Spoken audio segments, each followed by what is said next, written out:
আল্লাহর ওলি বাইজিদ বুস্তামি শামুনের কাছে গেছে। শামুন রে,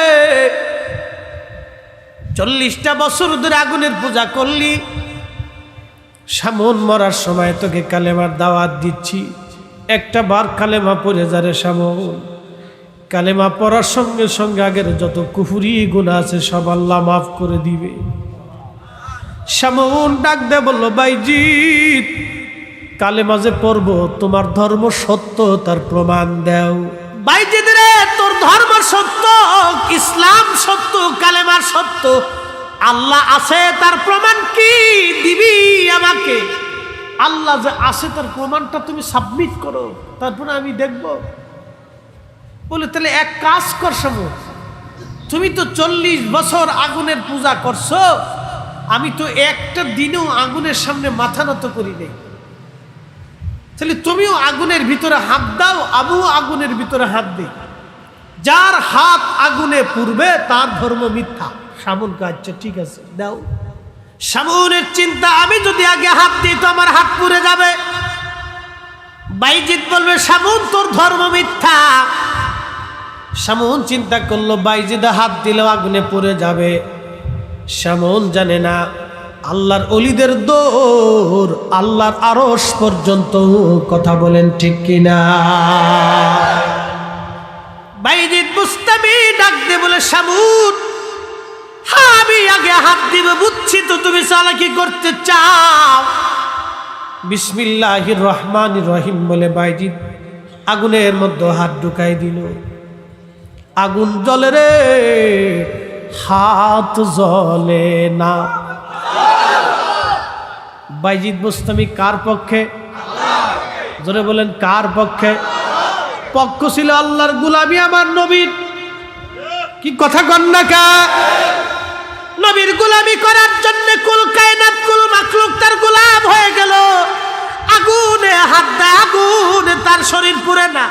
আবু মুসলিম আল খাওলামি ভণ্ড নবীর লোকেরা ইয়ামান দেশে হযরত ওমরের জমানাতে আবু মুসলিম আল খাওলামিকে ভণ্ড নবীর লোকেরা হাত পা বেঁধে নিয়ে গেল। ডাক দে বলল, আবু মুসলিম কালেমা ছাড়, আমাদের নবীকে নবী মান। আবু মুসলিম বলল জীবন চলে যাবে, আমার নবী আখির নবী, এই ঈমান আমি ছাড়ব না।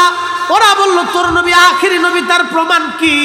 আবু মুসলিম আল খাওলামি ডাক দে বলে, ভণ্ড নবীর লোকেরা তোরা আমার হাত পা বেঁধে আগুনের মধ্যে ফেলে দে। আগুন যদি আমার পোড়ায় তাহলে আমার নবী মিথ্যা, আর আগুন যদি আমার না পোড়ায় তোদের নবী মিথ্যা। চিৎকার মেরে বলবেন আল্লাহু আকবার। আবু মুসলিম আল খাওলামি কয়, এই বেটা দলিল লাগবে তো আমার হাত পা বেঁধে আগুনের মধ্যে ছেড়ে দে। আগুন যদি আমারে পোড়ায় তো আমার নবী মিথ্যা, আর আগুন যদি আমারে না পোড়ায় তো তোদের নবী মিথ্যা। একসাথে বলবেন আল্লাহু আকবার। আগুন জ্বালায় ওনারা আগুনের মধ্যে ছেড়ে দিছে। আগুন জ্বলে, আবু মুসলিম খাওলামি জ্বলে না, যুগের ইব্রাহিমের মতো। আল্লাহু আকবার, আল্লাহু। হযরতে বাইজিদ বুস্তামি রাহমাতুল্লাহ আলাইহি আগুনের মধ্যে হাত দিলেন, আগুন জ্বলে, কিন্তু বাইজিদ জ্বলে না। কোরআন তো 1450 বছর আগে কোরআন বলে দিয়েছে, আলা ইন্না আউলিয়া আল্লাহি লা খাউফুন আলাইহিম ওয়ালা হুম ইয়াহজানুন।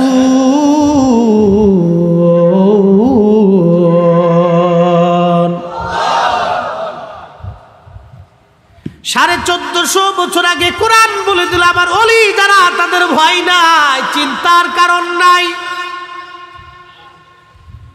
আমার বন্ধু যারা তাদের কোনো ভয় নাই, চিন্তা নাই। আল্লাহ আল্লাহ কি করে আমি আপনাকে বোঝাবো? হাজীগঞ্জের মুসলমান পক্ষে থাকা লাগবে, পক্ষে থাকা লাগবে। গিরগিটির মতো যদি হন, 1000 বছর খুদার ইবাদত হলেও জান্নাত হবে না। আগুনের ভিতরে হাত দিল। আল্লাহ বলেন আমার ওলি যারা তাদের কোনো ভয় নাই, চিন্তা নাই। আল্লাযীনা আমানু ওয়া কানু ইয়াত্তাকুনা লাহুমুল বুশরা ফিল হায়াতিদ দুনিয়া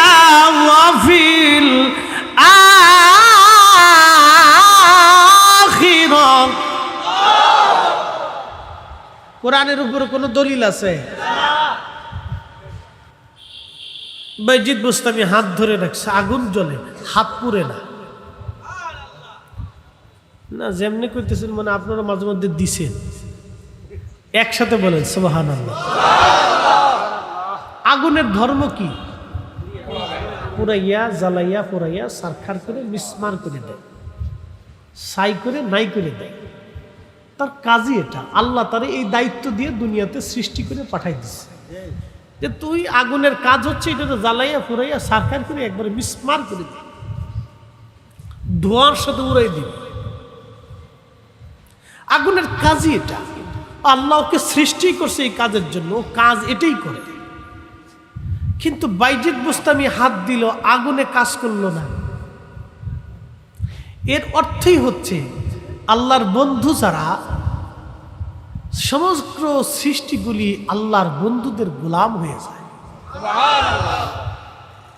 হাজরাতে ইব্রাহিম আলাইহিস সালামের ছেলের নাম হযরত ইসহাক আলাইহিস সালাম। ইসহাক আলাইহিস সালামের ছেলের নাম ইয়াকুব আলাইহিস সালাম। ইয়াকুব আলাইহিস সালামকে বলা হতো ইসরাইল, ওনার আরেক নাম ছিল ইসরাইল। হযরত ইয়াকুব সর্বপ্রথম বাইতুল আকসা তিনি নির্মাণ করেছিলেন। হযরত ইয়াকুব আলাইহিস সালাম পাথরের উপরে মাথা দিয়ে ঘুমোচ্ছেন, স্বপ্নের মধ্যে দেখলেন ওইখান থেকে একটা সিঁড়ি আল্লাহর আকাশ পর্যন্ত চলে গেল। ওই সিঁড়ি বেয়ে বেয়ে ফেরেশতারা ওঠানামা করে। আল্লাহ ডাক দিলেন, ইয়াকুব আমি রব, আমি আল্লাহ তোমারে নবী বলে ঘোষণা দিলাম, তোমাকে আমি নবুয়তি দিলাম।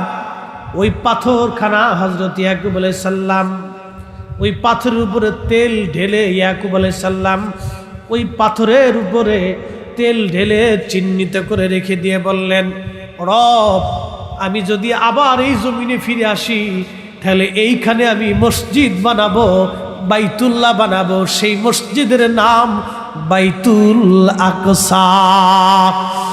সুবহানাল্লাযী আসরা বিআবদিহি লাইলাম মিনাল মসজিদিল হারাম ইলাল মসজিদিল আকসা।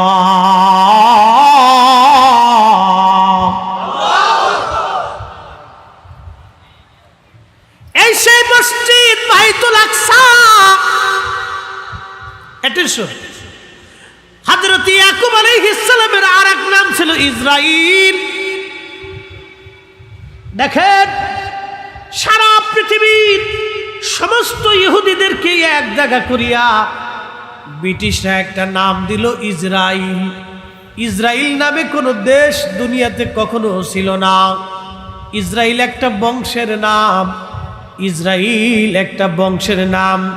হযরত ইয়াকুব আলাইহিস সালামের সন্তানদের ভিতরে বনি ইসরাইলের ভিতরে আল্লাহ নবী পাঠাইছিলেন ৭০,০০০। ইসরাইল নামে কোনো দেশ কোনোদিন কখনো ছিল না। ইসরাইল একটা বংশের নাম। আর সারা দুনিয়ার ইহুদি এক জায়গা কইরা একটা দেশের নাম ইসরাইল বানাই দিয়া ৭০ বছর ধরে তারা বাইতুল আকসা দখল করার জন্য পরিকল্পনা নিয়ে মাঠে নামছে। আর আমরা মুসলমান এখনো আঙ্গুল চুষতেছি। কথা কর না কেন? এখন আমরা আঙ্গুল চুষি। ৭০ বছর ধরে এই মসজিদ দখল করার জন্য ইহুদিরা চেষ্টা করতেছে। তার আদি পিতার নাম, তাদের বংশের শুরু ইয়াকুব আলাইহিস সালামের নাম ছিল ইসরাইল। যদিও তারা আসল দাবিদার না, হকদার না। কথা বোঝার চেষ্টা করবে। ইয়াকুব আলাইহিস সালাম কি ইহুদিদের না আমাদের? আসতে বললেন কেন?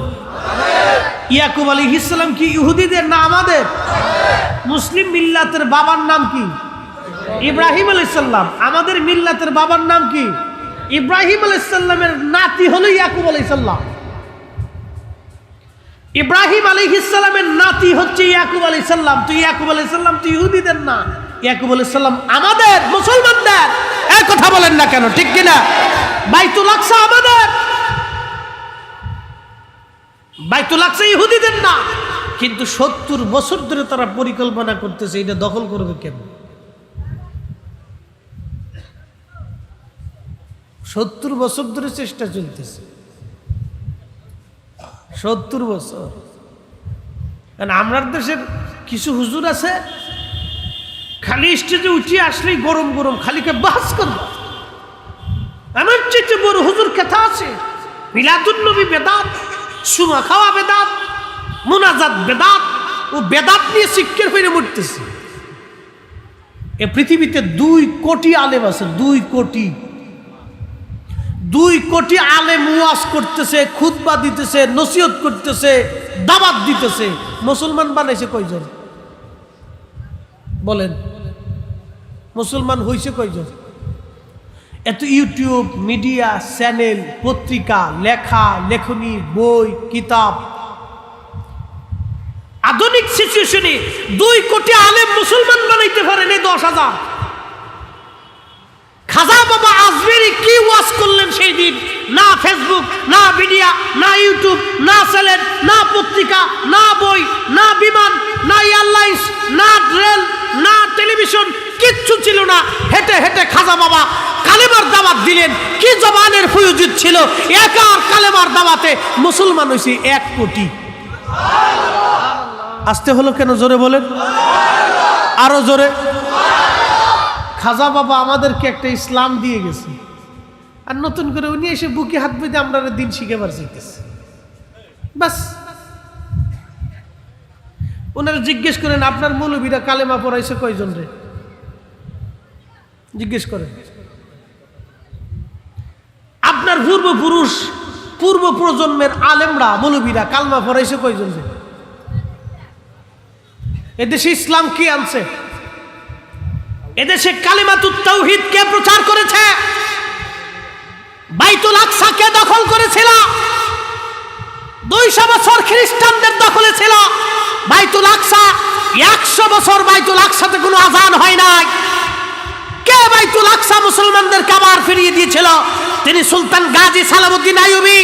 তিনি সেই বীর মুজাহিদ ইমাম ইজ্জুদ্দিন রাহিমাহুল্লাহর সুযোগ্য রুহানি সন্তান গাজী সালামউদ্দিন আইয়ুবী। তিনি সেই বীর মুজাহিদ যারা আপন বোন টুপি সেলাই করে সংসার চালাইতেন। তার স্বামী বাদশা মুজাফফরউদ্দিন কুকুবুরি রাহিমাহুল্লাহ, ইরাকের ইরবিলের সেই বাদশা বীর মুজাহিদ। তিনি আবেদান, জাহিদান ও আদিলান ছিলেন, ন্যায় বিচারক ছিলেন, আল্লাহওয়ালা ছিলেন। প্রত্যেক বছরে 1 লক্ষ দিনার খরচ করে রাজকীয়ভাবে রাসূলুল্লাহর মিলাদুন নবীর মাহফিল করতেন। আপনি এসে ফু দিয়ে ফতোয়া দিয়ে আমার মিলাদুন নবী বন্ধ করতেছেন, আর আমি আঙ্গুল চুষব।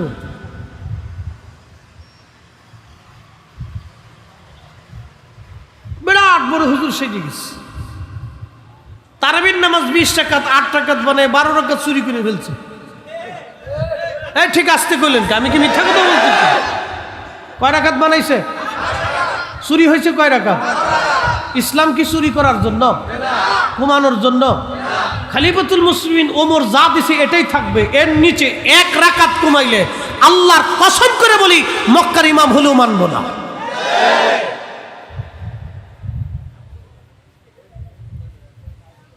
এক 1000 বছর ধরে ইসলাম খাজা বাবা আজমিরি আনছেন। কি জবানের ফুয়ুজুদ ছিল! একা একা দাওয়াত দিয়ে 1 কোটি মানুষের কালেমা পড়াইছে। না সুবহানাল্লাহ, বাড়ি যায় কয় যেমনি কইতেছেন মনে হয় যে দুপুরেও খান টান নাই। কষ্ট হচ্ছে? কেউ বেজার হইতে পারে, ও ছাতা দেখার টাইম নাই। বলতেছি, প্রশ্ন রাখবেন হুজুর দেখার টাইম নাই কেন? বলতেছি আপনি, ওই যে বলছিলাম ফিলিস্তিনের যুদ্ধ হয়, পক্ষ আমরা নিলেই বা কি, না নিলেই বা কি। নিলে ফিলিস্তিনের লাভ নাই, পক্ষ না নিলেও ফিলিস্তিনের লস নাই। কারণ যারা যুদ্ধ করতেছে তারা জীবন দেওয়ার জন্যই মাঠে নামছে। কথা ঠিক কিনা? তাদের পক্ষ যদি আমরা নেই, ফিলিস্তিনের 4 পয়সা উপকার নাই। কারণ ওখানে আমরা যাইতেও পারবো না, অস্ত্র একটা নিয়ে গুলাগুলি করার সুযোগ আমাদের নাই। তো প্রশ্ন করবেন যে মুফতি সাহেব এখানে চিল্লে ফেললে আমরা লাভ কি? এখন সেই মূলে চলে যাই। ফিলিস্তিন বাইতুল আকসা ইয়াকুব আলাইহিস সালাম নির্মাণ করেছিলেন। ইয়াকুব আলাইহিস সালামের বাবা ইসহাক আলাইহিস সালাম, ইসহাক আলাইহিস সালামের বাবা ইব্রাহিম আলাইহিস সালাম, ইব্রাহিম আলাইহিস সালামের ছেলে ইসমাইল আলাইহিস সালাম। ইসহাক এবং ইসমাইল দুইজনে আপন ভাই। ইসমাইল আলাইহিস সালামের রক্তে, ইসমাইল আলাইহিস সালামের বংশে আল্লাহ একজন নবী পাঠাইছেন, তিনি আমরার আখিরি নবী রাহমাতুল লিল আলামিন। আর ইসহাক আলাইহিস সালামের বংশে আল্লাহ নবী পাঠাইছে ৭০,০০০। দাম কয়জনের? একজনের না ৭০,০০০? হ্যাঁ, পুলার মতো পুলা, একটার মতো একটা হইলেই চলে। খাজা বাবা আজমিরি একটাই, কথা কর নাই? শাহজালাল ইয়ামিনী একটাই, ওয়ানলি ওয়ান পিস। ও বাতিল ব্যাঙ্গের ছাতার মতো সারা দুনিয়া ভরে গেলেও সুন্নিয়তের কিচ্ছু যায় আসে না। আপনি বেজার হন, খুশি হন, ও সাঁতার দেখার টাইম নেই। বলে হুজুর কেন নাই? বলতেছি, মন খারাপ করবেন না, বুঝার জন্য বলতেছি। আমি মন খারাপ করার জন্য এখানে আসিনি, বুঝানোর জন্য আসছি। অ্যাটেনশন। আল্লাহর খলিল ইব্রাহিম আলাইহিস সালামকে আগুনের মধ্যে ফেলে দেওয়া হলো। আগুন জ্বলে, ইব্রাহিম আলাইহিস সালামের আগুন জ্বলতেছে। আগুন তারিখে ইমাম ইবনু কাসির লিখতেছেন 25 মাইল দূর থেকে আগুনের তাপে মানুষ কাছে যেতে পারে না। কোন বর্ণনায় আসছে 2 মাইল দূর থেকে আগুনের তাপে মানুষ কাছে যেতে পারে না ইব্রাহিম আলাইহিস সালামের আগুনের পাশে। এত প্রকট আগুন। সেই দিন দুনিয়ার সব পৃথিবীর প্রতাপশালী বাদশা নমরুদ ছিল ইব্রাহিম আলাইহিস সালামের বিরুদ্ধে। তামাম পৃথিবীতে ইব্রাহিমের পক্ষে কেউ ছিল না, শুধু ইব্রাহিম আলাইহিস সালামের মা সারা। সন্তান ল্যাংড়া হলেও মা সন্তানকে ভালোবাসে, সন্তান বুবা হলেও মা সন্তানকে ভালোবাসে, সন্তান পাগল হলেও মা সন্তানকে ভালোবাসে।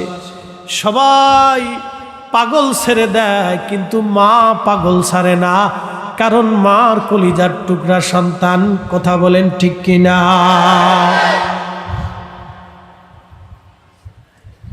আল্লাহর খলিলের বিরুদ্ধে সবাই দাঁড়ায় গেল, কিন্তু মা পক্ষে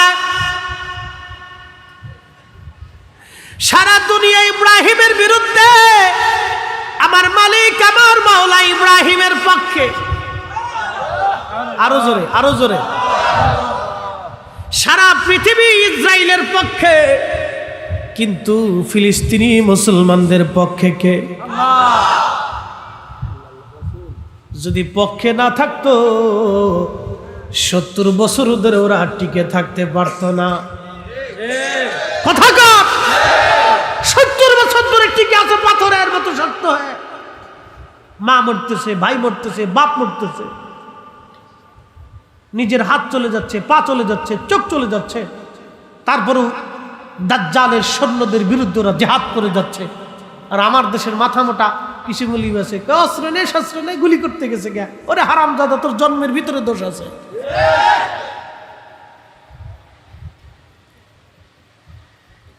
ভুলেও ইসরায়েলের পক্ষে নেওয়া যাবে না, সাবধান। দাজ্জালের প্রথম কাতারের সৈনিকরা, মনে রাখবেন এই কথাটা। আর নবীর উম্মত খুব মনোযোগ দিয়ে শুনিয়া যান। আল্লাহর খলিলের বিরুদ্ধে তামাম দুনিয়া আল্লাহর খলিলের পক্ষে একজন আল্লাহ মিনজাবিনের উপর বসিয়া ইব্রাহিম খলিলুল্লাহকে আগুনের মধ্যে ফেলে দেওয়া হয়। ইব্রাহিম আলাইহিস সালাম আগুনের মধ্যে পড়তে যায়, এমন সময় জিবরাইল আলাইহিস সালাম এসে দাঁড়াইছে। ও আল্লাহর খলিল, আপনি যদি বলেন তো আগুন থেকে আপনাকে আমি তুলে ধরে রাখবো। আল্লাহর খলিল ডাক দে বলল, জিবরাইল বলো, সৃষ্টির মধ্যে আমি ছাড়া এই সময় কি আর কোন আল্লাহর খলিল আছে? বলে না, তা নাই। সৃষ্টির ভিতরে আমি ছাড়া আল্লাহর আর কোনো বন্ধু এই মুহূর্তে নাই। আমি আগুনের মধ্যে যদি পুড়ে যাই, ভস্ম হই, তাহলে ওই মালিক যদি চায় আমি পুড়েই যাব, তোমার সাহায্য লাগবে না। জিব্রাইল চলে গেলেন। ঠিক এমন সময় আল্লাহ ডাক দিছে, ইয়া নারু কুনি বারুদাও ওয়া সালামান আলা ইব্রাহিম। চিৎকার মেরে বলেন আল্লাহু আকবার। আগুনের ভিতরে ইব্রাহিম 40 দিন পর্যন্ত বসে আছে। কোন বর্ণনায় 7 দিন, কোন বর্ণনায় 40 দিন। খলিলুল্লাহ আগুনের মধ্যে বসা, আগুনের মধ্যে 40 দিন। আমরা দেশে একটা প্রাণী আছে, প্রাণীর নাম গিরগিটি। প্রাণীর নাম হলো গিরগিটি। এই গিরগিটি দূরে দাঁড়ায় দাঁড়ায়া 2 মাইল মতান্তরে 25 মাইল দূর থেকে এই গিরগিটি ইব্রাহিম আলাইহিস সালামের আগুনের দিকে তাকায় ফু মারে। বর্তমানে যারা ইসরায়েলের পক্ষ নিছে তারা মূলত আল্লাহর খলিলের আগুনের দিকে তাকায়া গিরগিটির মধ্যে ফু মারতেছে। বুঝে এখান থেকে যাবে, আমি বুঝানোর জন্য আসছি, বুঝে যাবে। প্রশ্ন করছেন, থাকতে পারে যে ফরিদি হুজুর ফিলিস্তিনের পক্ষে থাকলে কি আর না থাকলে? আপনার পক্ষে থেকে তো কোনো লাভ নাই।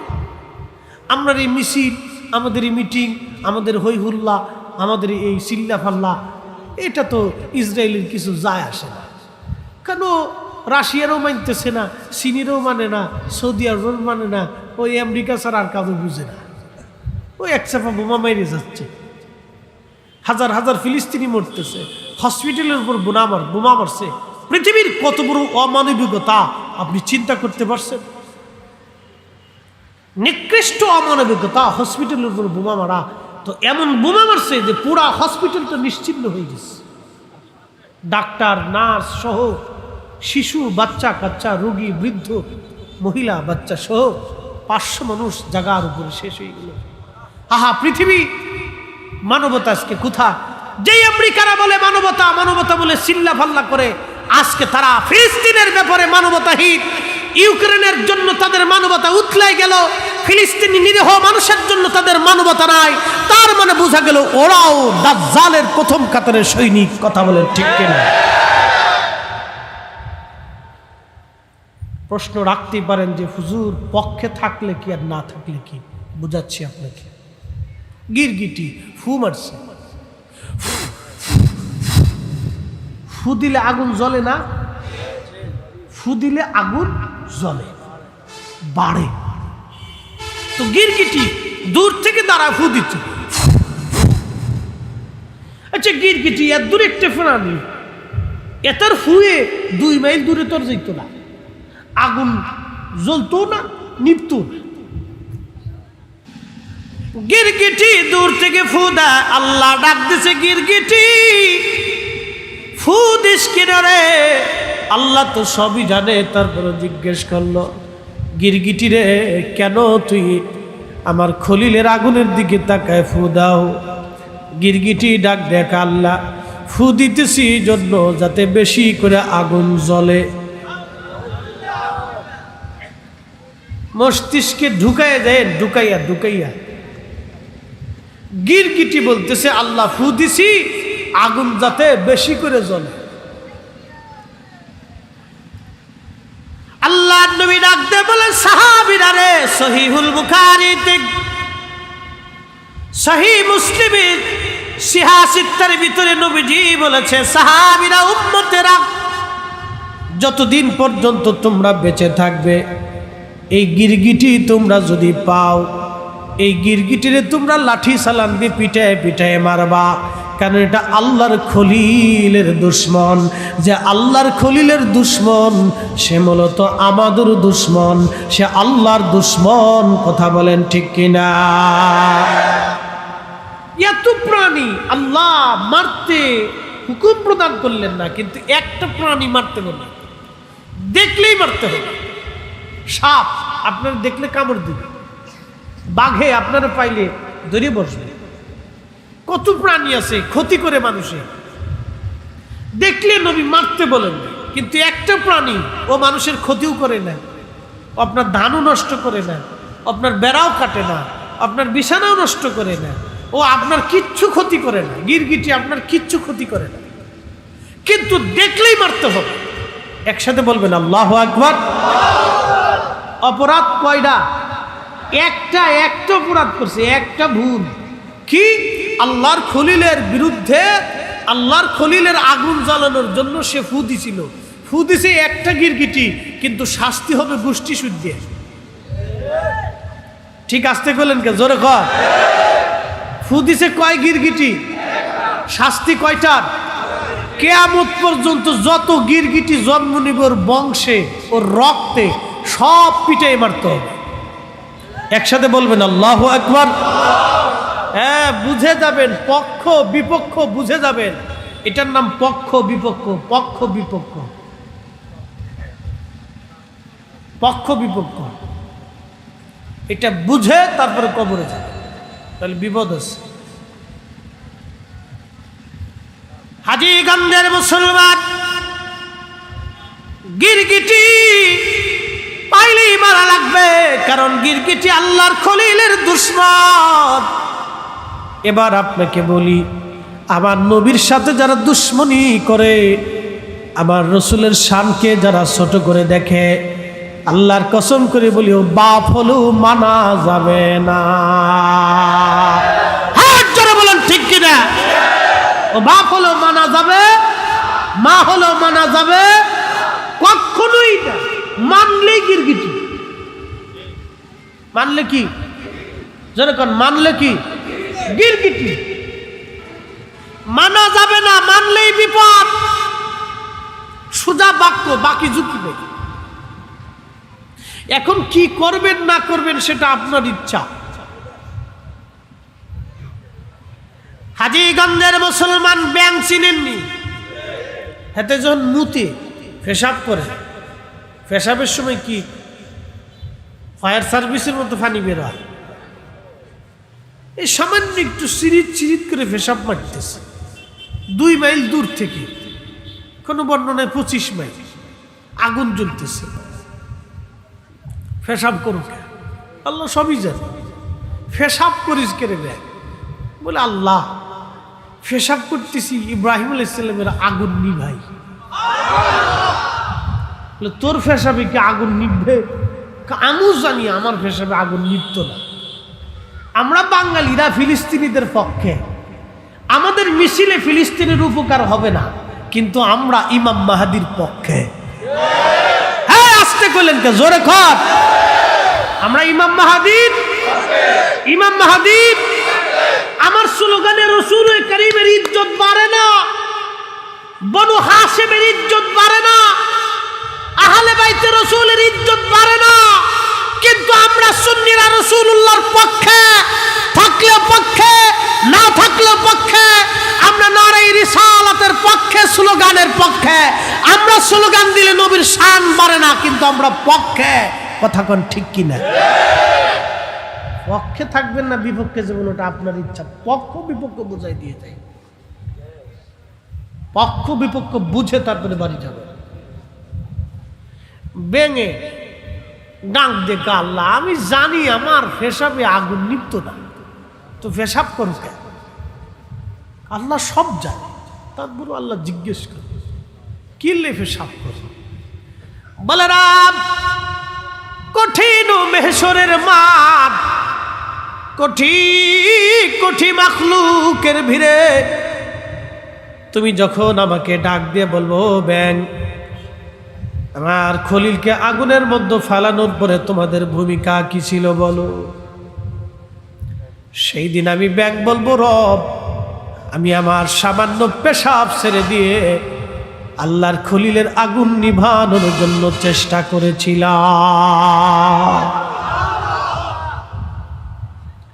আমরা জানি আমাদের হুমকি ধামকি লাফালাফিতে ইসরায়েলের ক্ষতি হবে না, ফিলিস্তিনেরও লাভ হবে না, কিন্তু আমরা ব্যাঙের মতো আল্লাহর খলিল ইব্রাহিম আলাইহিস সালামের সেই দেশ ফিলিস্তিন, বাইতুল আকসা, মিল্লাতের বাবা ইব্রাহিমের নাতির তৈরি করা মসজিদ, আমাদের হযরত ইয়াকুব আলাইহিস সালামের বানানো বাইতুল আকসা, যেখানে আল্লাহর নবী হিজরত করে, যেখানে আল্লাহর নবী মেরাজ করেছিলেন, সোয়া লক্ষ নবী ওই মসজিদে আসি আমার নবীর পিছনে নামাজ পড়েছিলেন, যেখান থেকে আমার নবীর খেতাব হলো ইমামুল মুরসালিন। ওই মসজিদের পবিত্রতা রক্ষা করার জন্য আমরা প্রত্যেকটা বাঙালি মুসলমান জীবন দেওয়ার জন্য প্রস্তুত আছি। কথা বলেন ঠিক কিনা? হাত উঁচা করে বলেন ঠিক কিনা? আমরা প্রস্তুত।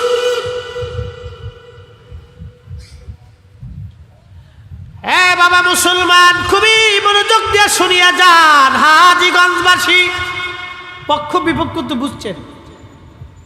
আপনারা গিরগিটি না ব্যাঙের তরিকায়? গিরগিটির তরিকায় না ব্যাঙের তরিকায়? ব্যাঙের তরিকায়। অনেকেই বলবে তোমরাই যে ইয়া রাসূলুল্লাহ নারায়ে রিসালাতের স্লোগান দাও, ওই সিল্লে ফাল্লা করিতে লাভ কি? আমি বলবো আমার লাভের দরকার নেই। আমি লাভ দিয়ে কি করবো? আমি ব্যাঙের তরিকায় আছি। কি কথা কর না? লাভ লোকসান ও ছাতা পরে বুঝবানি, ও চিন্তা আমার এখন করে লাভ নেই। আমি ব্যাঙের তরিকা আছি, আমি পক্ষে আছি, এটাই ঠিক। আমি পক্ষে আছি এটাই বুঝি। আমি ব্যাঙের তরিকা আছি, লাভ লোকসান আমার এখন বোঝা লাগতো না। বেশি লাভ বুঝতে বুঝতে আবু জেহেল শেষে লাভ বুঝে হে তার বাথরুম এর ঘর এখন পায়খানা হয়েছে। হাজিরা যায় চিন্তা করে পেশাব যদি না আসে তো একটু পানি খেয়ে চিন্তা করে কুটতে হইলে একটু মুইতে আহি। আবু জাহেলের ঘরের কাছে যাইয়া হাজিরা চিন্তা করে একটু পানি খেয়ে একটু কুটতে হইলে মুইতে আহি, যে তোর একটু দিয়ে যাই, কিছু হইলেও দিয়ে যাই। আর হযরত বেলালের কথা শুনে আশিকের রাসূলরা চোখের পানি ছেড়ে ছেড়ে কান্দে। একজন কৃতদাস আর একজন আরবের ধনাঢ্য ব্যক্তির নেতা ছিল, কিন্তু তার নেতৃত্ব নেতামি তাকে আল্লাহ পাইতে সাহায্য করে নাই। বেলাল পিঠের চামড়া দিয়ে, এশকে রসুল দিয়ে, কলিজা দিয়ে, ভালোবাসা দিয়ে, পক্ষ দিয়ে, পিঠের চামড়া দিয়ে আল্লাহ নবী পাইছে, মসজিদে নববীর মুয়াজ্জিন হয়েছে। হাসরের মাঠে আল্লাহ তোরে আজান দিয়ে হবে। নবী বলেন জান্নাতে যায় দেখি আমার আগে বেলাল ঘুরতেছে।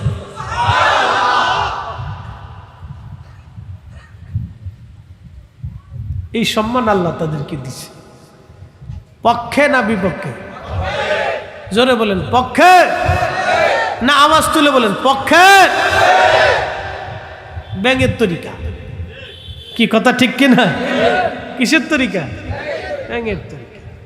গিরগিটির তরিকায় যায় না, ধ্বংস হয়ে যেত। গিরগিটির তরিকায় যায় না, শেষ হয়ে যাবে একবারে, কুল্লু খালাস, কিচ্ছু থাকতো না। এই জন্য পক্ষে থাকার চেষ্টা করবে। পক্ষে ফজিলত এটা পরের বিষয়।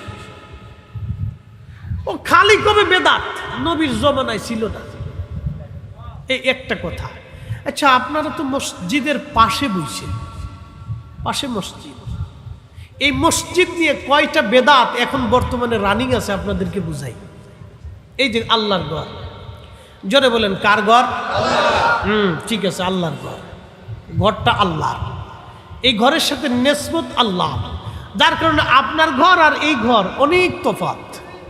কিন্তু আপনার ঘরও যে টাইলস, এই ঘরেও সেই টাইলস। আপনার ঘরে যে ইট, এই ঘরে সেই ইট। আপনার ঘরে যেই বালি, এই ঘরে সেই বালি। আপনার ঘরে যেই মাটি, এই ঘরে সেই মাটি। আপনার ঘরে যেই পাথর, এই ঘরে সেই পাথর। আপনার ঘরে যেই রড, এই ঘরে সেই রড, একই রড। কিন্তু আপনার ঘরে যাওয়ার জন্য রডের দাম বাড়ে নাই, ইটের দাম বাড়ে নাই, পাথরের দাম বাড়ে নাই। কিন্তু এই ঘরে ইট পাথর আসার সাথে সাথে ওই ইট পাথরের দাম বেড়ে গেছে। কথা ঠিক কিনা? তাহলে আপনাদেরকে বলি পক্ষে না বিপক্ষে? যারা বলেন পক্ষে না বিপক্ষে? পক্ষে পক্ষে পক্ষে। গিরগিটি হয়েন না, ব্যাঙের তরিকায় আসে। পাথরের দাম বাড়ছে এই ঘরের সাথে আসার কারণে, এই ঘরের সাথে লাগার কারণে পাথরের দাম বেড়ে গেছে। প্রিয় হাজীগঞ্জের মুসলমান, মনোযোগ দিয়ে শুনিয়া যান বাবাজি। এই মসজিদ নিয়ে আমাদের মধ্যে কতগুলি বেদাত আছে আপনাদেরকে বুঝাই। 1 নম্বর বেদাত, মসজিদ আল্লাহ রসুলের জমানাতে ছিল মাটি দিয়ে, পাথর দিয়ে, মাটি দিয়ে সুন্দর করে গাঁথা, উপরে ছাউনি ছিল খেজুর পাতার ছাউনি। অ্যাটেনশন, নবীর মসজিদ খেজুরের পাতার ছাউনি, ইট আর পাথর দিয়ে বানানো, পাথর আর মাটি দিয়ে বানানো ছিল। বিছানা ছিল খেজুরের পাতার মাদুরের বিছানা। ওই বিছানায় রাহমাতুল লিল আলামিন সারা জীবন সেজদা দিয়েছেন। পাটি ছিঁড়ে গেছে, মাটির মধ্যে সেজদা দিয়েছেন। বৃষ্টি নামলে মসজিদে নববী পানিতে ভরে যাইত। সেই দিনের মসজিদ ছিল কাঁচা, মুসল্লি ছিল পাকা। এখনকার মসজিদ হইছে পাকা, মুসল্লি হইছে কাঁচা। সিস্টেম পাল্টে গেছে, উল্টে গেছে। মসজিদ কাঁচা, ইমানওয়ালারা পাকা। এখন মসজিদ পাকা, ইমানওয়ালা কাঁচা। নবীর মসজিদ ছিল কাঁচা। আপনি এত বড় আশিক রাসূল, আপনার মসজিদ কেন পাকা? আপনি এত বেদাত বুঝেন, তাহলে মিলাদুন নবীর বেলায় গেলে বেদাত আসলো, মসজিদের বেলায় গেলে বেদাত আসলো না। কারণ কি? মিলাদুন নবীর বেলায় বললেন কোন সাহাবী করছেনি, তখন সাহাবী তালাশ করলেন। কিন্তু আপনার তবলিগ মসজিদের মধ্যে খাইয়া ঘুমাইয়া দিনের দাওয়াত দিল, সিল্লার নাম দিয়া 40 দিনের নিয়ত করে আসলো। এই সিস্টেমে, এই প্রথায় নবীর কোনো সাহাবী তবলিগ করছেনি। এই কথা আপনি তবলিগের বেলায় প্রশ্ন করলেন না, নবীর মিলাদুন নবীর মাহফিলের বেলায় গেলে প্রশ্ন তুলে বসলেন। তার মানে বোঝা গেল আপনার অন্তরে শয়তানি আছে। আপনি বেজার হন কিছু, আমার কিচ্ছু করেন।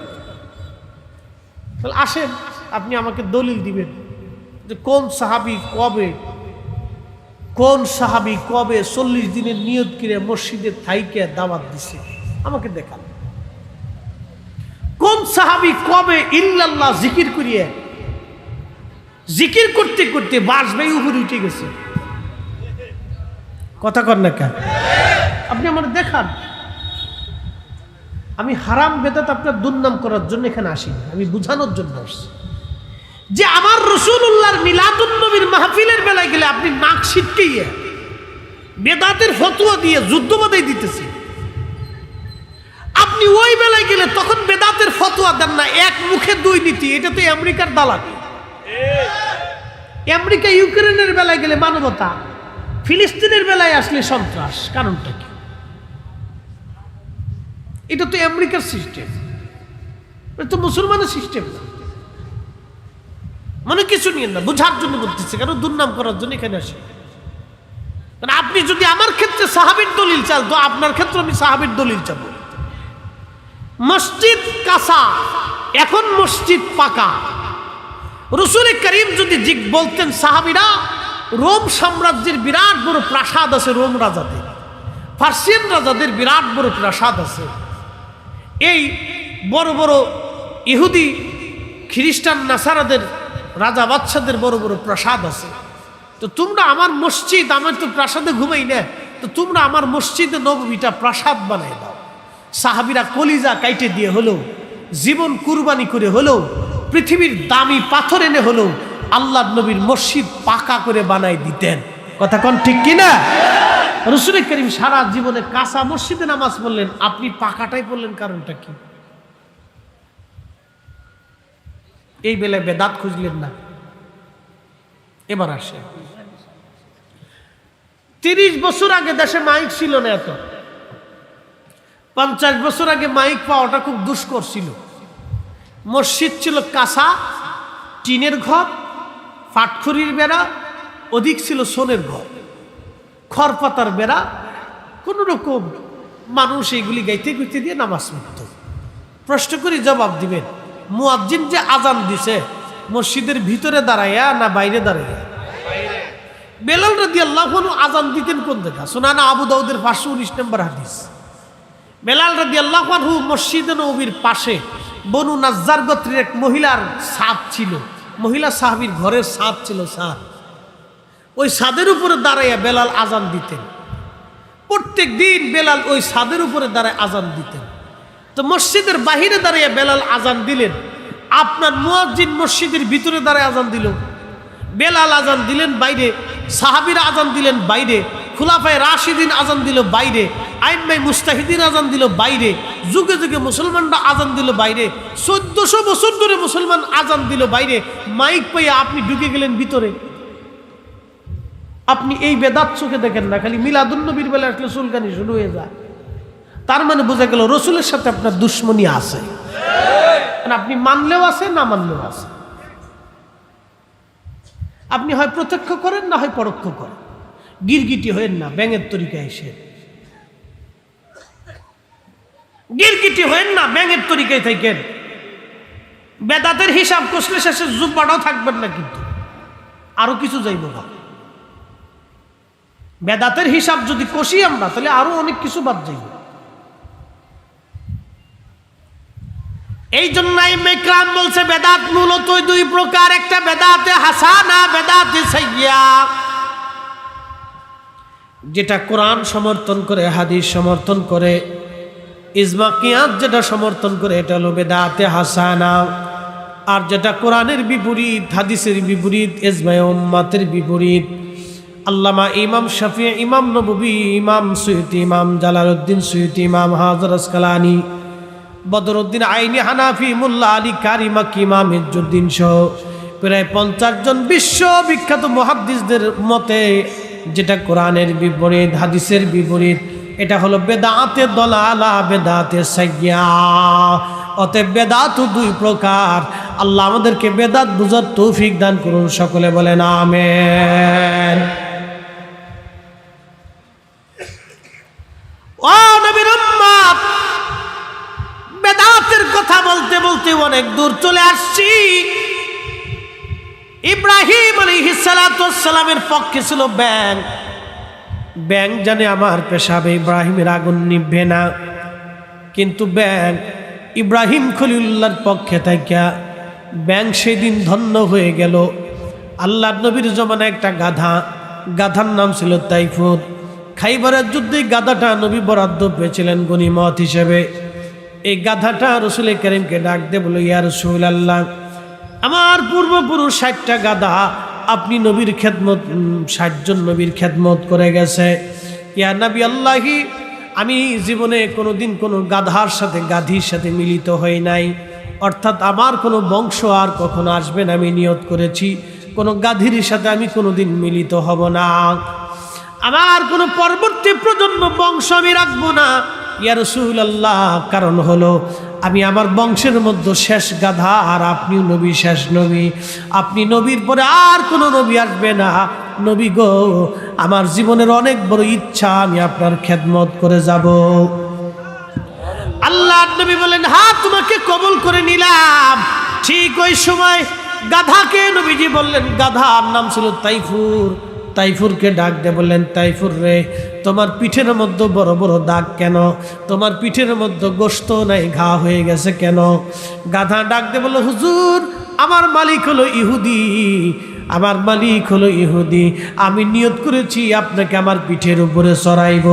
ইয়া রাসূলুল্লাহ, ইয়া হাবিবাল্লাহ, আমি আপনাকে পিঠে চড়ানোর জন্য, আমার মালিক আমার পিঠে চড়ার জন্য বারবার চেষ্টা করত, কিন্তু নবী গো, আমার মালিক ইহুদি যখন আমার পিঠে চড়তে আসতো, আমি তার একটা করে লাঠি মারতাম, আর গাধা আমি ইহুদি, মালিক আমার এই লাঠি দিয়ে পিটাইতো, চাবুক দিয়ে পিটাইয়া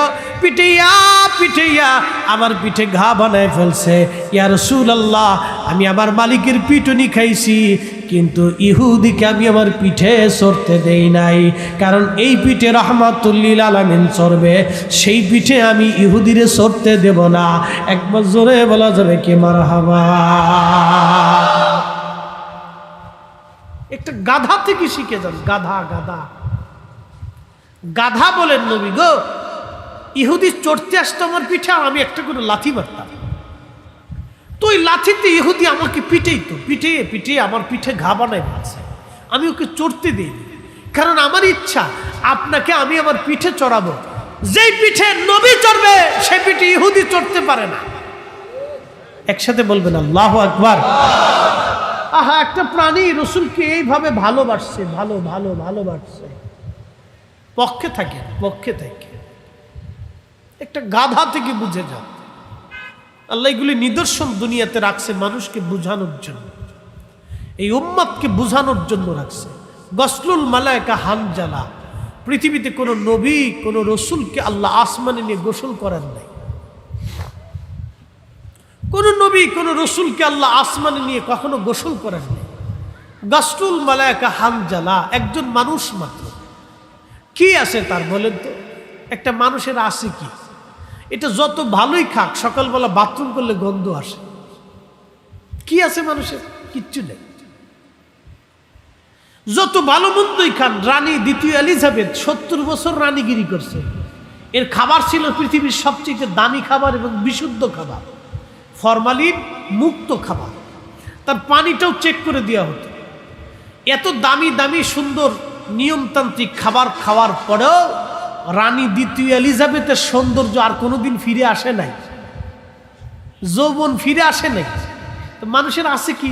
এটা 40 বছর পার হলে ডিমোশন হয়, প্রমোশন হয় না। যত দিন যায় তত এটা বৃদ্ধ হতে থাকে। চোখের পাওয়ার কমে, জবানের পাওয়ার কমে, কানের পাওয়ার কমে, হাতের পাওয়ার কমে, শক্তি কমে, চামড়ার দুর্বলতা আসে, মগজের দুর্বলতা আসে, ভুলে যায়। নামাজ হয় 4 রক্ত 3 রক্ত করে, 4 রাকাত 3 রাকাত করে সালাম ফিরিয়ে ফেলছে। সূরা ফাতিহা পড়ে আলহামদুলিল্লাহি রাব্বিল আলামিন আর রহমানির রহিম মালিক ইয়াউমিদ্দিন ইয়াকা নাবুদু ওয়া ইয়াকা নাস্তাইন গায়রিল মাগদুবি আলাইহিম ওয়ালাদ দাল্লিন। বুঝতে পারছেন? মাঝখানে 2 আয়াত চলে গেছে, এটা মনে নেই, ভুলে গেছে। মানুষের কিচ্ছু নেই। কি আছে? যত ভালো খাবারই খান বাথরুম গন্ধই আসবে, যত দামি খাবার খান মুখ থেকে দুর্গন্ধ আসবে, যত দামি পারফিউম সাবান দিয়ে গোসল করেন বগল থেকে গন্ধ আসবে। কি কথা কন না কেন? মানুষের আছে কি? কিচ্ছু নেই। এটা নিয়ে অহংকার করার কিচ্ছু নেই, কিচ্ছু নেই। আল্লাহর কসম করে বলি, মানুষের অহংকার করার মতো কিচ্ছু নেই, কিচ্ছু নেই। হানজালা গসলুল মালায়েকা, তার শরীর কি? আমার শরীর যেটা তার শরীর সেটা। সে যা খাইছে আমি তাই খাই।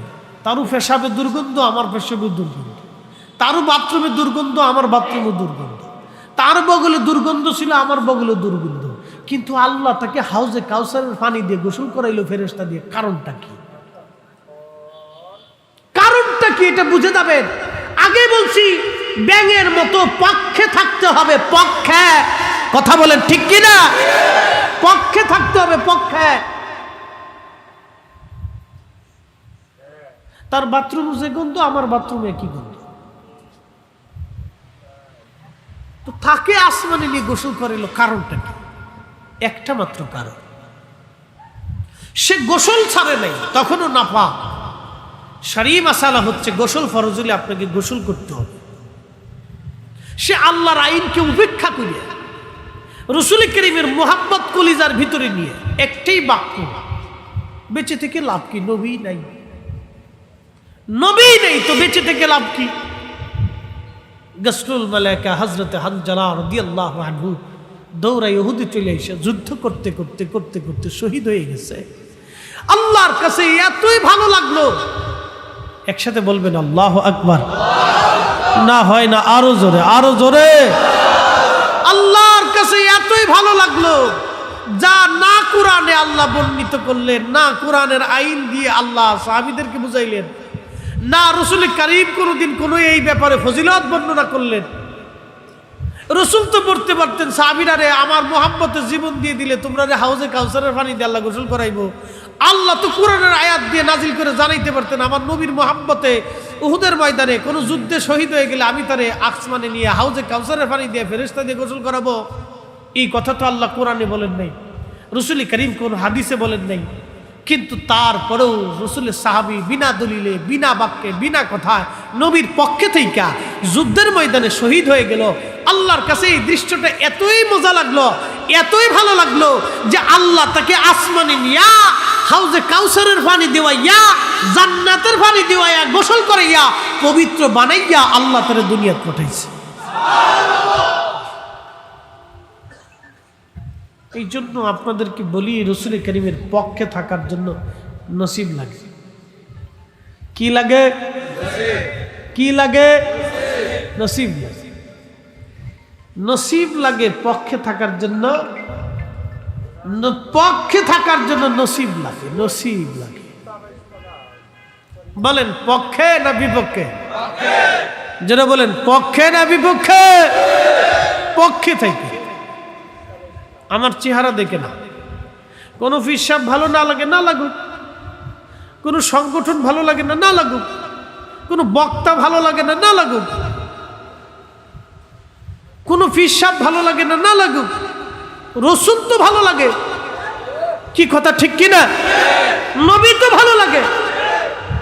আমার ভুল আছে, ফিসাবের ভুল আছে, তরিকার ভুল হইতে পারে, সংগঠনের ভুল হইতে পারে, বক্তার ভুল হইতে পারে, রসুলের ভুল আছে? রাসূল কারীমের মহব্বতের দিকে তাকাই আপনাকে নবীর পক্ষে থাকতে হবে। বুদ্ধিমানের কাজ। হ্যাঁ হাজীগঞ্জবাসী খুবই মনোযোগ দিয়ে শুনিয়া যান। হযরত ইব্রাহিম আলাইহিস সালাম আগুনের মধ্যে, ইব্রাহিম আলাইহিস সালামের মা ডাক দেখা, ইব্রাহিম তোমার আল্লাহরে কও আমি মা সহ্য হয় না রে ইব্রাহিম, আমি তোমার কাছে আসতে চাই, আর তোমার জন্য খাবার রান্না করছে, আমি মা সহ্য করতে পারি না। ইব্রাহিম রে আল্লাহকে কও আগুন যাতে আমারে না পোড়ায়। আল্লাহর খলিল ডাক দেখ, আল্লাহ আমার মা আমার কাছে আসতে চায়, ও রব আমার মাকে আসার অনুমতি দাও। ইব্রাহিম আলাইহিস সালামকে আল্লাহ বলেন, ইব্রাহিম বলো তোমার মাকে আসতে। আগুনে দুনিয়ার সব পুড়ে যায়, আল্লাহর খলিল সেই দিন পড়ে না। ইব্রাহিমের মা ইব্রাহিমের পক্ষে থাকার জন্যে খাবার রান্না বান্না করে সন্তানের জন্য নিয়ে আসছে। এইভাবে 40 দিন পর্যন্ত মা আসা যাওয়া করলো, আগুন ইব্রাহিমের মারেও পুরাই নাই। একবার জোরে বলা যাবে কি মারহাবা? তেলের গাড়ি তেলে চলে,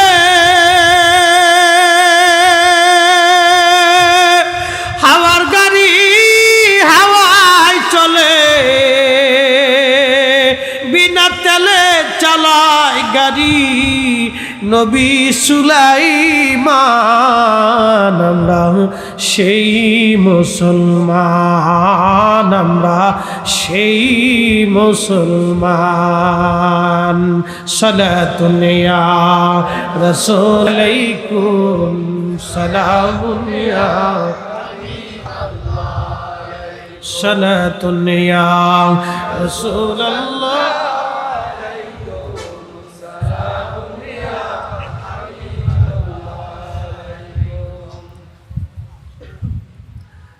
হ্যাঁ হাজীগঞ্জবাসী,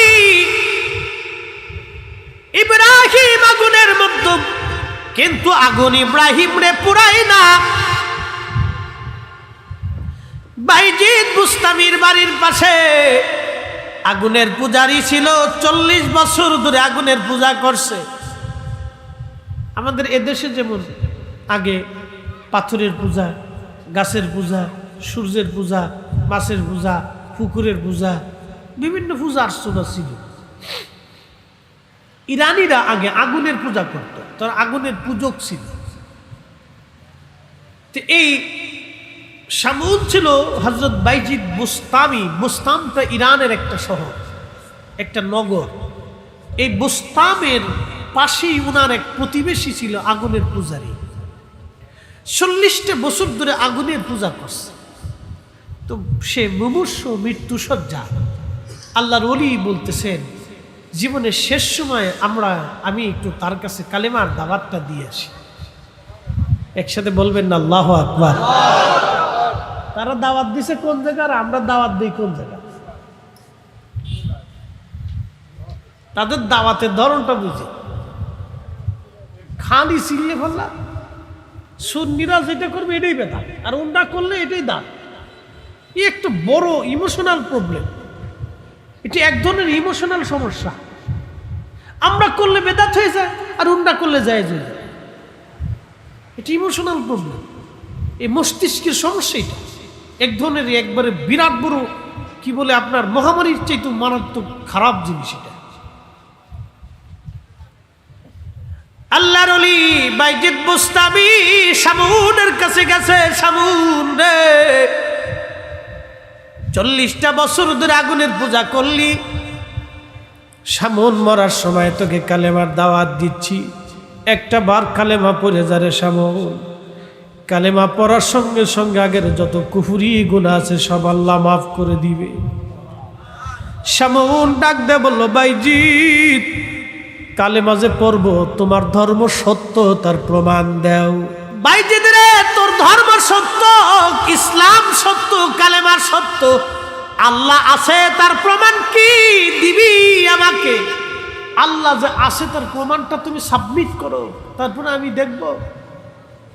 বলে তাহলে এক কাজ কর শামুন, তুমি তো 40 বছর আগুনের পূজা করছো, আমি তো একটা দিনেও আগুনের সামনে মাথা নত করি নাই, তাহলে তুমিও আগুনের ভিতরে হাত দাও, আমিও আগুনের ভিতরে হাত দিই, যার হাত আগুনে পুড়বে তার ধর্ম মিথ্যা।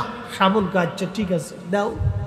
শামুনের চিন্তা, আমি যদি আগে হাত দিই তো আমার হাত পুড়ে যাবে। বাইজিদ বলবে শামুন তোর ধর্ম মিথ্যা। শামুন চিন্তা করলো বাইজিদ হাত দিলেও আগুনে পুড়ে যাবে। শামুন জানে না আল্লাহর ওলিদের দৌড় আল্লাহর আরশ পর্যন্ত। কথা বলেন ঠিক কিনা? বাইজিদ বুস্তামি ডাক দে বলে, শামুন হ্যাঁ আমি আগে হাত দিব, বুঝছি তো তুমি চালাকি করতে চাও। বিসমিল্লাহির রহমানির রহিম বলে বাইজিদ আগুনের মধ্যে হাত ঢুকাই দিল। আগুন জ্বলে রে, হাত জ্বলে না। বাইজিদ বুস্তামি কার পক্ষে?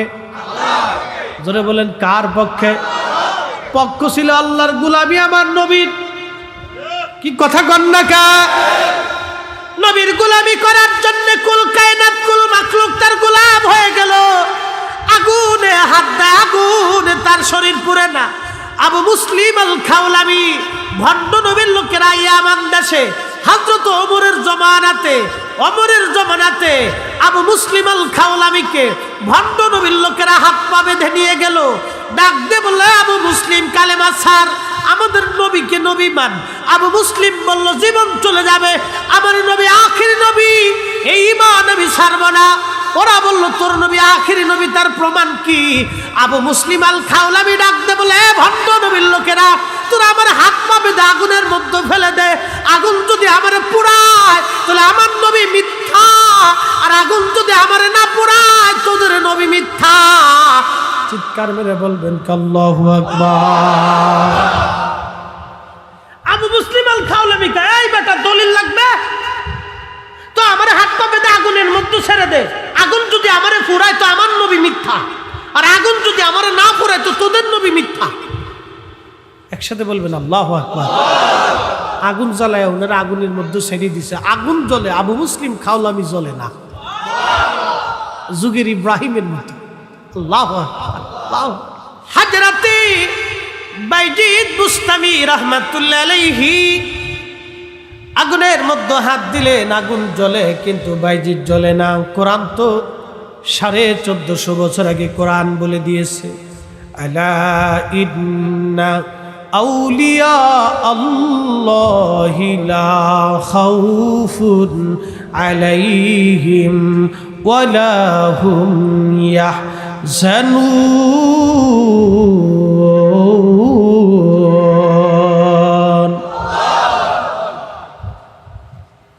1450 বছর আগে কোরআন বলে দিল, আমার ওলি যারা তাদের ভয় নাই, চিন্তার কারণ নাই। আমার বন্ধু যারা তাদের কোনো ভয় নাই, চিন্তা নাই। আল্লাহ আল্লাহ কি করে আমি আপনাকে বোঝাবো? হাজীগঞ্জের মুসলমান পক্ষে থাকা লাগবে, পক্ষে। পক্ষে থাকা লাগবে। গিরগিটির মতো যদি হন, 1000 বছর খোদার ইবাদত হলেও জান্নাত হবে না। বাইজিদ বুস্তামি হাত ধরে রাখছে, আগুন জ্বলে, হাত পুড়ে না। না যেমনি করতেছেন মানে আপনারা মাঝে মধ্যে দিছেন। একসাথে বলেন সুবহানাল্লাহ।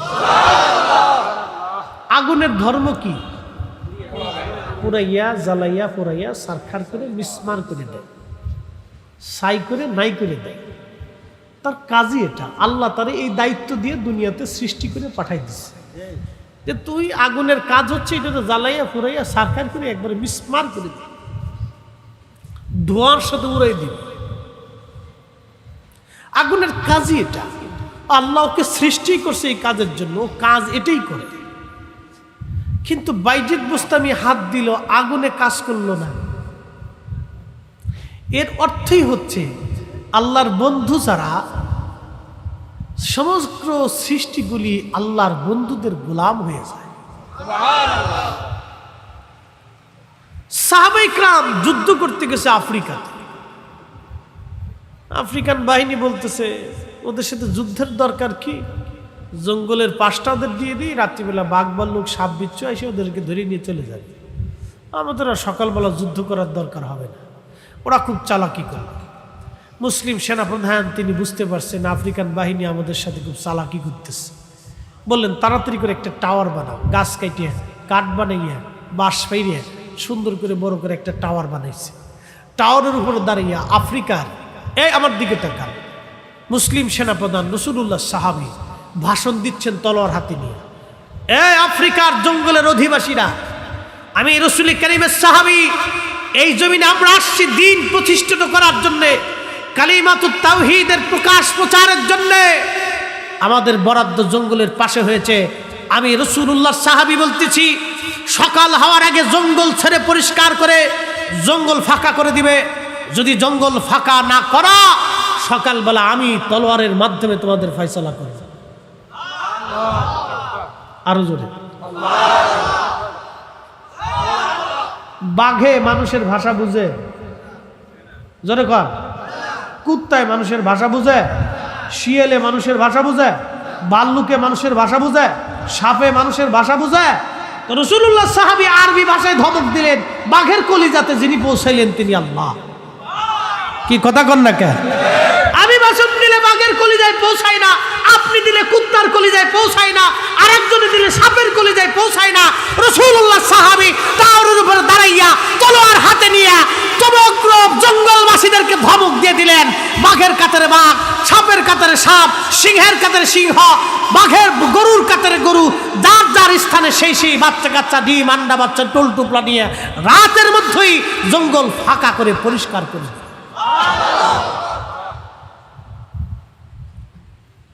আল্লামা ডক্টর ইকবাল এই জন্য একটা কবিতা দিয়ে সব বুঝিয়ে দিয়েছে। কে আফাতুনে মুহাম্মদ সে তু হম তেরে হে, ये जांच जी किया লৌহ কলম তেরে হে। তুমি যদি নবীর গোলাম হও, কুল মখলুক আল্লাহ তোমার গোলাম বানিয়ে দিবে। তাহলে এবার আপনারা বলেন পক্ষে না বিপক্ষে? নবীর পক্ষে থাকার জন্য দলিল লাগবে? যেরকম দলিল লাগবে পক্ষে থেকে। ওয়াসাল করনি, অ্যাটেনশন। জীবনে কোনোদিন রাসূল কারীমের দর্শে বসে একটা হাদিস শুনেন, জীবনে কোনোদিন নবীর দর্শে বসে একটা কোরআনের আয়াত শুনেন। নবী বলেন, ওমর রে, আমার ওয়াইস আল্লাহর এক পাগল, আসমানে হাত বাড়াবে, সাথে সাথে হাত কবুল হবে। তোমার মাগফিরাতের জন্য ওয়াইস কান্নির কাছ থেকে তুমি দোয়া চেয়ে নিও, আর যদি তার সাক্ষাৎ হয় তাকে বইল আমার গুনাহগার উম্মতের মাগফিরাতের জন্য যদি আমার ওয়াইস দোয়া করে দেয়। সে ছিল টুকাই। টুকাই বুঝেন? বুঝাচ্ছি। আমাদের দেশে এই যে কিছু ছেলেপেলেরা বোতল টুকায়, প্লাস্টিকের জিনিস টুকায় টুকায় তারপরে বিক্রি করে না, কিছু টুকায় স্বর্ণ সারা। এই বাচ্চারা মা নাই, কারণ মা জন্ম দিছে কোথায় চলে গেছে খবর নাই, বাপ জন্ম দিছে ও আর খোঁজ খবর নেয় না। এই বাচ্চারা আস্তে আস্তে টুকাই হয়ে যায়। আমাদের আঞ্চলিক ভাষায় বলি আমরা টুকাই। সমাজে ওদের কোনো দাম নাই, এ কাজ করে না। ও বাচ্চা কাচ্চা পাইলে দুই একটা ধরে নিয়ে এতিমখানায় দিয়ে দিবে, খরচাপাতি দিয়ে মানুষ বানাই দিবে। দায়িত্ব আমাদেরও আছে, খালি সরকারের উপরে চাপাই দিলে তো হবে না। তো মনোযোগ দিয়ে, ওয়াসাল কান্নি ছিলেন এক ধরনের টুকাই। আমি ওনাকে ছোট করার জন্য বলছি না, ওনার শান মাহাত্ম্য বলতেছি। আল্লাহি বিল্লাহি, ওনাদের জুতার সাথে যে ময়লা ধুলা জমেছিল, আল্লাহু আকবার, সে ধুলার এক পাল্লায় দিলে একটা কোনা আমরা কোটি কোটি কোটি কোটি উম্মত আর এক পাল্লায় দিলে ওনাদের সেই ধুলার ওজনের সমান হবে না। কি টুকাইতেন জানে? এতটাই গরিব হত দরিদ্র ছিলেন, দুনিয়া বিরাগ ছিলেন। খেজুরের বিচি টুকাইতেন। আহা, খেজুরের বিচি টুকাইয়া টুকাইয়া টুকাইয়া সারা রাস্তা দিয়ে বাচ্চা কাচ্চা খেয়ে খেয়ে ফেলে দিত। ওই বিচিরে টুকায় টুকায় টুকায় বুঝে গেছে বাজারে নিতেন। বাজারে নিয়ে বিক্রি করে একটা দুইটা চারটে পাঁচটা খেজুর হইতো, ওটা কিনে এনে সন্ধ্যার সময় দুইটা খেজুর দিয়ে ইফতার করতেন আর কিছু সেহরির জন্য জমা করে রাখতেন। আহা, আল্লাহ হযরত ওমর 10টা বছর তারে তালাশ করছে পাগলের মতো হন্য হয়ে, যে রাসূলুল্লাহর জবান থেকে তার প্রশংসা আসছে, এই লোকটাকে আমাকে দেখতেই হবে। সুবহানাল্লাহ, আসতে হবে। তারা রাসূল করিমের একটা কথার দাম কত দিচ্ছে, আর আপনি দলিল তালাশ করতেছেন না? নবীর পক্ষে দলিল লাগবে বেটা, রাসূলুল্লাহর ইজ্জতের পক্ষে কোনো দলিল লাগবে না। বিনা দলিলে মারি, হাত উঁচা করে বলেন ঠিক কিনা? তাকবীর, আল্লাহু আকবার, নারায়ে রিসালাত, ইয়া রাসূলুল্লাহ, আহলে সুন্নাত ওয়াল জামাত জিন্দাবাদ জিন্দাবাদ, আল্লাহ মাওলানা মুফতি জহিরুল ইসলাম পরদিস সাহেব জিন্দাবাদ জিন্দাবাদ, ঐতিহাসিক এনায়েতপুর কেন্দ্রীয় জামে মসজিদ জিন্দাবাদ জিন্দাবাদ। সময় কম, আমি সাচ্চা কাচ্চা টাটকা কথা আপনাদের সামনে উপস্থাপন করছি কলিজায় বুঝানোর জন্য। আল্লাহর কসম করে বলি, যে মাটির উপরে আজ বসে আছেন, আপনারও ওখানেই ঘর হবে, আমার ওখানেই ঘর হবে। আপনাকে ওখানে যেতে হবে, 3-3.5 হাত বরাদ্দ, আমার জন্য একই জায়গা বরাদ্দ। আমাদের সভাপতি সাহেব, আল্লাহ ওনাকে সম্পদ দিচ্ছেন, ওনারও ওই একই জায়গা বরাদ্দ। তবে আলহামদুলিল্লাহ ভালো লাগছে, উনি জলিল শাহ হুজুরের ছাত্র, নকশবন্দি হুজুরের ছাত্র। আজকের কথা না, আলহামদুলিল্লাহ উনি আমাদের সিনিয়রদেরও সিনিয়রদেরও সিনিয়র। মারহাবা কন্যা, বয়সে বোঝা যায় না। যাক আলহামদুলিল্লাহ, সুন্নি আলেমদের সহমতে থাকার জন্যে আল্লাহ ওনাকে বুঝ দিচ্ছেন, মনোযোগ দেন। ওনার জন্য যে 3.5 হাত জায়গাটা বরাদ্দ, আমাদের জন্য একই বরাদ্দ। ওই ফাগলটা বসে রয়েছে, ও দুনিয়াও বুঝে না, আখেরাতও বুঝে না, ওর জন্য ঠিক একই মাটি বরাদ্দ। কি বাবা, কথা ঠিক কিনা? একই মাটি বরাদ্দ, বেশিও নাই কমও নাই। ও মাটির নিচে চলে যেতে হবে।